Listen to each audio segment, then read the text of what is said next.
우리 앞뒤 자분들과 함께 인사하겠습니다. 주님 안에 사랑합니다 라고 인사해 주시죠. 주님 안에 사랑합니다.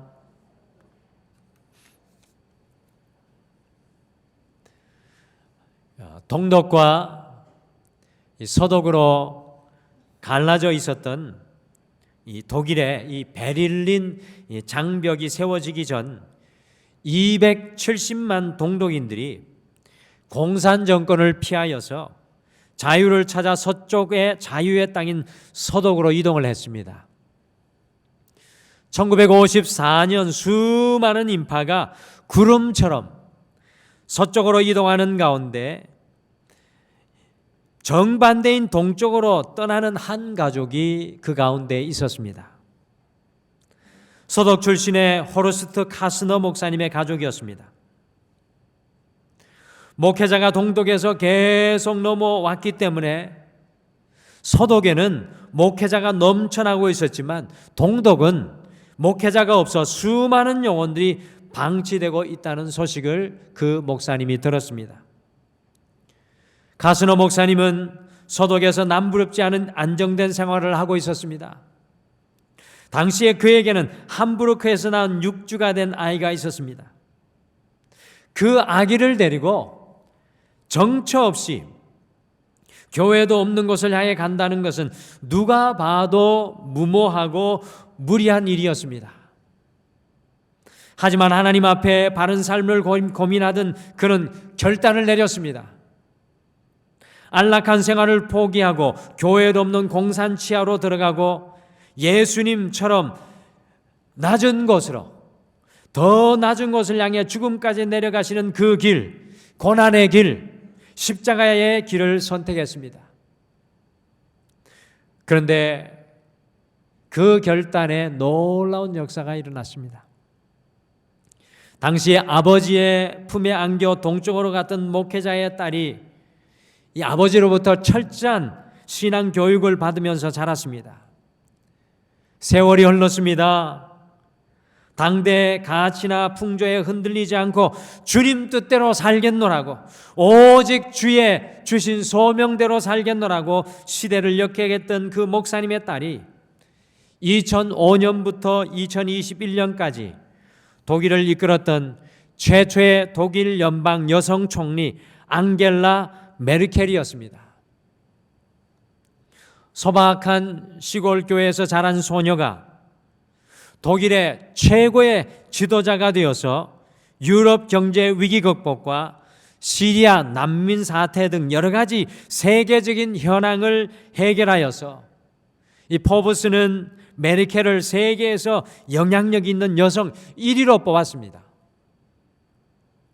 이처럼 한 가정의 결단이, 이와 같이 한 가정의 결단이 온 유럽과 세상에 영향을 미치는 놀라운 일을 일으켰습니다. 오늘 함께 읽으신 출애굽기 12장의 말씀은 구약 성경 중에서도 아마도 가장 중요한 출애굽의 절정의 사건으로 끈질기게 저항하면서 이스라엘을 놓아주지 않았던 이집트의 바로 왕이 결국에는 이스라엘 백성들을 놓아주는 역사적인 사건입니다. 이스라엘의 민족의 사건이기 이전에 한 가정의 오늘 이 말씀은 사건이고요, 한 가정이 구원받게 되는 이야기입니다. 이스라엘의 민족의 사건이기 이전에 한 가정의 사건을 볼 수 있는 것은 너무나도 귀한 것 같습니다. 우리가 성명절, 설 명절을 앞두고 우리 가정을 돌아볼 수 있는 참 귀한 말씀으로 보여집니다. 이 인생의 폭풍 속에서 우리 가정을 어떻게 지키시고 세워나갈 수 있겠습니까? 2022년 등마루는 다시 결단, 주님을 택하라는 주제로 우리는 매 예배 시간마다 주님 앞에서 믿음의 결단들을 이어가고 있습니다. 오늘 설 명절을 앞두고 다시 결단, 다섯 번째 시간으로 가정 앞에서의 결단, 이 가정 앞에서의 결단이라는 제목으로 2022년 가정 앞에서 어떤 결단을 이루어내야 하는지 이 출애굽의 클라이막스의 말씀을 통해 우리가 함께 발견하시겠습니다. 과연 2022년 가정 앞에서 우리가 고백해야 할 결단은 과연 무엇입니까? 첫째, 가정 앞에서 하나님의 시간표로 살아가기를 결단하십시오. 가정 앞에서 하나님의 시간표로 살아가기를 결단하십시오. 같이 출애굽기 12장 1절과 2절 말씀 함께 읽겠습니다. 출애굽기 12장 1절과 2절 말씀 같이 읽겠습니다. 시작. 여호와께서 애굽 땅에서 모세와 아론에게 일러 말씀하시되 이 달을 너희에게 달의 시작 곧 해의 첫 달이 되게 하고, 이 출애굽의 사건이 일어나기 전에 하나님께서는 먼저 이스라엘 백성들의 시간표를 바꾸었습니다. 여러분들, 세상에 어떤 신이, 세상에 누가 한 민족의 시간표를 바꾸었습니까? 오늘 말씀 속에 굉장히 놀라운 말씀이 우리의 눈에 사로잡힙니다. 오늘 출애굽 사건이 일어나기 전에 하나님께서 먼저 이스라엘 백성들의 시간표를 바꾸십니다. 지금까지 이집트에서 히브리 노예들이었던 이스라엘 백성들이 어느 시간표에 따라서 살아야 했겠습니까? 애굽의 시간표, 곧 바로의 시간표를 따라 살아야 했을 것입니다. 이집트에서 히브리 노예로 애굽의 시간표, 바로의 시간표에서 살아가는 이스라엘 백성들에게 여러분들 무슨 소망이 있었겠습니까? 애굽의 시간표, 바로의 시간표에서는 과거는 되돌아보기조차도 끔찍한 고통의 시간이요, 미래는 더더욱 어떠한 소망도 없는 캄캄한 암흑이요, 현재는 끊임없는 고통이 반복되는 노역과 수치의 시간이었습니다. 그런데 하나님께서 이들을 구원하시기 전에 그들의 시간표를 바꾸었습니다. 이스라엘 백성들을 구원하기 전에 그들의 시간표를 바꾸어 주셨습니다. 바로의 시간표, 애굽의 시간표를 따라 가던 이스라엘 백성들이 하나님의 시간표를 따라 살아가도록 하셨습니다. 그때까지만 해도 이 유대인의 달력은요, 우리와 똑같이 태양력을 쫓아 한 해의 시작이 같았지만 이스라엘을 구원하시는 유월절 사건을 계기로 유대인의 한 해의 시작이 우리나라로 하면 3월이나 4월을 한 해의 시작으로 삼게 되었습니다. 지금도 이스라엘은 3월이나 4월을 그 시작달로 삼고 있습니다. 영국의 유명한 기독교 변증가인 C.S. 루이스가 스크루테이프의 편지라는 책 속에서 이 땅과 그리스도인들을 무너뜨리기 위한 사탄의 대화들을 상상하며 써놓았습니다. 어느 날 사탄들이 모여서 서로 하나님께서 세우신 사람들을 무너뜨리고 함락시키기 위해서 회의를 하는데 선배 마귀가 후배 마귀를 가르치며 교훈합니다. 하나님의 자녀들을 무너뜨리고 넘어뜨리기 위해서는 우리의 전략을 절대로 눈치채지 못하게 하라고 하였습니다. 우리의 전략을 절대로 눈치채지 못하게 하라. 이처럼 우리가 눈치채지 못하는 중에 은근히 우리의 삶에 들어와 있는 것이 참으로 많습니다. 이런 것들이 우리를 마비시키고 우리를 중독시킵니다. 사회 전반에 깔려있는 것이 우리가 하나님의 자녀이면서도 눈치채지 못하고 중독되고 마비되어 살아가게 합니다. 이것이 히브리 노예들이 바로의 시간, 애굽의 시간 속에서 살았던 모습입니다. 마비되고 중독되고 그 시간에 묻혀서 살아가는 것이었습니다. 하나님과 함께 하는 자녀의 기도 100이라는 책에 이런 글이 있습니다. 37살 가을, 초등학교 2학년과 6학년인 두 아들을 데리고 홀로 서야 했습니다. 내 삶의 충격을 소화할 시간조차 없이 생계를 위해 닥치는 대로 일을 했습니다.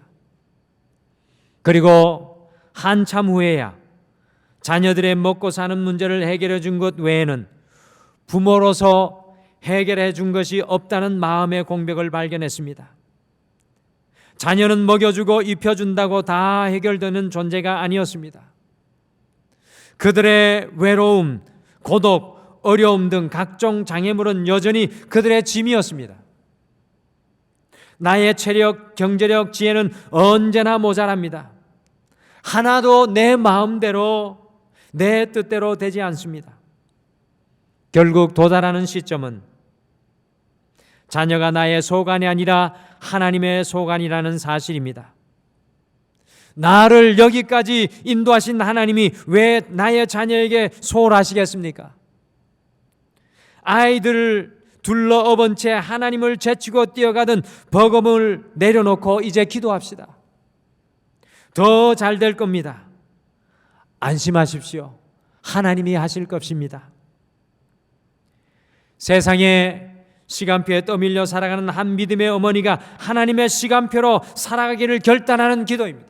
세상에 시간표에 떠밀리고 이리저리 치이는 한 믿음의 어머니가 하나님의 시간표로 다시 살아가기를 결단하는 기도입니다.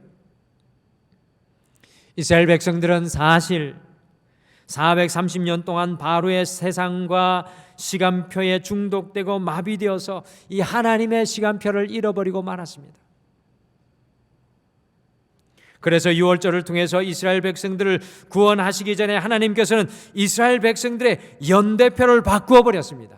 이스라엘 백성들의 시간을 다시 시작하고 계십니다. 그리고 이스라엘 백성들은 그들의 가정 속에서 유월절 밤에 이 이집트를 탈출하기 전에 아니야, 나는 더 이상 마비되어 중독되어 바로의 시간, 세상의 시간에 동화되어 살아가는 것이 아니라 이제부터 하나님의 시간표로 살아가리라고 결단하였습니다. 어제 이 주일을 준비하면서 하루 종일 교회 목양실에서 묵상을 하고 있는데 점심시간 이후부터 늦은 저녁까지 우리 등마루의 아이들과 선생님들이 이 방학 기간 동안 하나님의 말씀을 공부하고 자기의 성격과 성향을 이해하고 영어를 배우면서 이 세상의 시간이 아니라 하나님의 시간으로 돌아가려는 모습이 너무나도 아름다웠습니다. 이 방학 때 우리 교역자들이 어떻게 하면 우리 믿음의 자녀들을, 다음 세대를 하나님의 시간으로 다시 돌려놓을까 고민하며 염려하는 중에 놀랍게 제자화할 수 있는 시간을 갖고 있습니다. 특히 남자 학생들이 토요일이 되면 교회로 와서 전도사님과 늦게까지 말씀을 공부하고 교회에서 함께 지내는 모습이 너무나도 아름답습니다. 사랑하는 성도 여러분, 이번 설 명절 가정 앞에서 등마루의 모든 가정들이 개인의 삶들이 새로운 출발의 시간을 재지정하기를 바랍니다.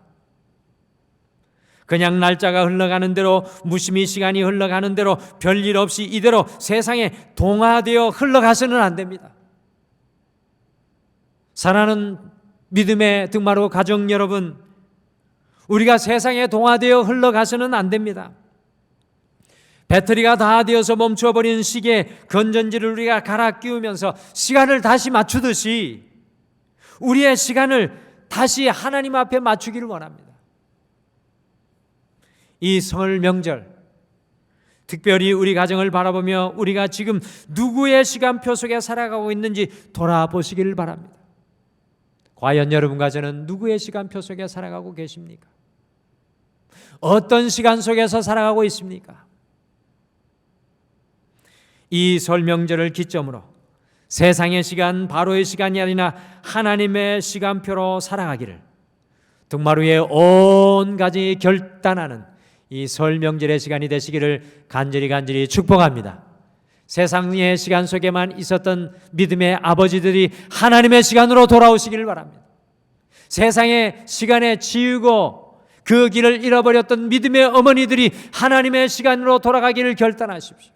우리의 믿음의 자녀들이 하나님의 시간에 서 있기를 중보하며 기도하기를 결단하십시오.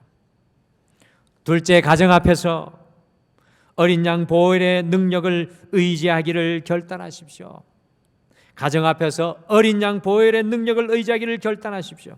여러분들 5절 말씀해 보시면 애굽의 마지막 밤, 마지막 10번째 재앙이 주어지는 그 밤, 이스라엘 백성들에게 이제 하나님의 시간표가 시작되는 바로 그날에 흠없고 1년 된 어린 양을 취하라고 하나님께서 말씀하셨습니다. 그리고 6절 말씀해 보시면 해질 때 그 양을 잡고 출애굽기 12장 7절을 시행하라고 합니다. 같이 우리 7절 말씀을 함께 읽겠습니다. 7절 말씀 다 같이 읽겠습니다. 시작. 그 피를 양을 먹을 집 좌우 문설주와 임방에 바르고. 아멘. 잡은 어린 양의 피를 어디에 바르라고 합니까? 여러분들 화면으로 보시게 되면 이 문설주, 곧 문의 양쪽 기둥, 임방 곧 문 위쪽에 가로대에 그 피를 바르라는 것입니다. 이스라엘 백성들이 이집트의 노예로 살았던 430년의 마지막 날에 어떤 일이 일어났습니까? 9가지 재앙을 경험하고도 바로가 이스라엘 백성들을 놓아주려고 하지 않자 하나님께서 온 이집트 전역에 죽음의 사자를 보내요. 바로 왕의 첫 번째 아들부터 지위 고아를 막론하고 감옥에 갇힌 자의 아들까지 다 죽이고 애굽의 모든 첫 번째 가축의 새끼까지 다 죽였습니다. 그런데 이 어린 양의 보혈을 바른 이스라엘 백성들에게 어떤 일이 일어났습니까? 이 말씀을 읽을 때마다 감격이 됩니다. 같이 출애굽기 12장 13절 말씀을 같이 읽겠습니다. 13절 말씀 같이 읽겠습니다. 시작. 내가 애굽 땅을 칠 때 그 피가 너희가 사는 집에 있어 너희를 위하여 표적이 될지라. 내가 피를 볼 때 너희를 넘어가리니 재앙이 너희에게 내려 멸하지 아니하리라. 아멘. 내가 피를 볼 때 너희를 넘어가리니. 온 이집트의 장자를 하나님께서 다 죽이셨습니다. 그런데 어린 양의 피를 바른 이스라엘 백성들의 집은 죽음의 사자가 그 피를 보고 넘어가서 재앙이 임하지 않습니다. 그래서 이 날을 영어로 Passover, 이 날을 영어로 Passover, 넘어가다, 곧 한자로 유월절이라고 부르게 되었습니다.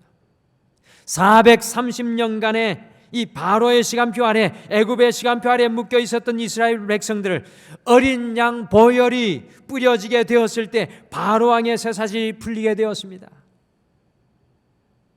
새로운 하나님의 시간이 시작되었습니다. 이 장면을 보고 미국의 어떤 목회자가 설교 제목을 이렇게 영어로 붙였습니다. The night nobody slept. The night nobody slept. 아무도 잠들지 못하는 밤. 애굽의 바로 왕과 백성들은 자신의 장자가 죽은 것을 보고 밤새도록 애통하며 슬퍼하는 날이었고요. 이스라엘 백성들은 이집트에서 구원받은 것을 밤이 새도록 기뻐하며 감사하는 날이 바로 이 밤이었습니다. 어린 양의 피가 죽음의 사자를 넘어가게 하는 능력이었습니다. 어린 양의 피가 430년의 이집트의 노예의 속박을 끊어내는 능력이었습니다. 여러분들, 이 어린 양의 피가 무엇입니까? 바로 우리 주 예수 그리스도의 십자가입니다. 2022년 가정 앞에서 어린 양의 보혈의 능력을 의지하기를 결단해야 합니다. 2022년 우리 가정 앞에서 이 어린 양의 피를 의지하기를 결단해야 합니다. 어린 양의 보혈, 십자가의 은혜가 우리 가정의 모든 구석구석에 발라져야 합니다. 우리가 어떻게 우리의 남편과 아내를 우리의 힘으로 사랑하며 넘어갈 수 있겠습니까? Passover, 우리의 힘으로 우리의 남편과 아내를 넘어갈 수 없습니다. 우리가 어떻게 우리의 자녀를 변치 않는 사랑과 소망과 인내로 넘어갈 수 있겠습니까? Passover, 우리의 힘으로 넘어갈 수 없습니다. 어떻게 우리의 가정의 건강의 문제, 재정의 문제, 사업의 문제, 그것을 자유함을 얻으며 Passover 넘어갈 수 있겠습니까? 그것은 바로 우리 주님의 보혈의 능력, 십자가의 능력으로만 가능한 것입니다. 2022년 설 명절을 앞두고 우리 가정 앞에서 어떠한 상황 속에서도 어린 양의 보혈의 능력을 의지하시기를 결단하십시오.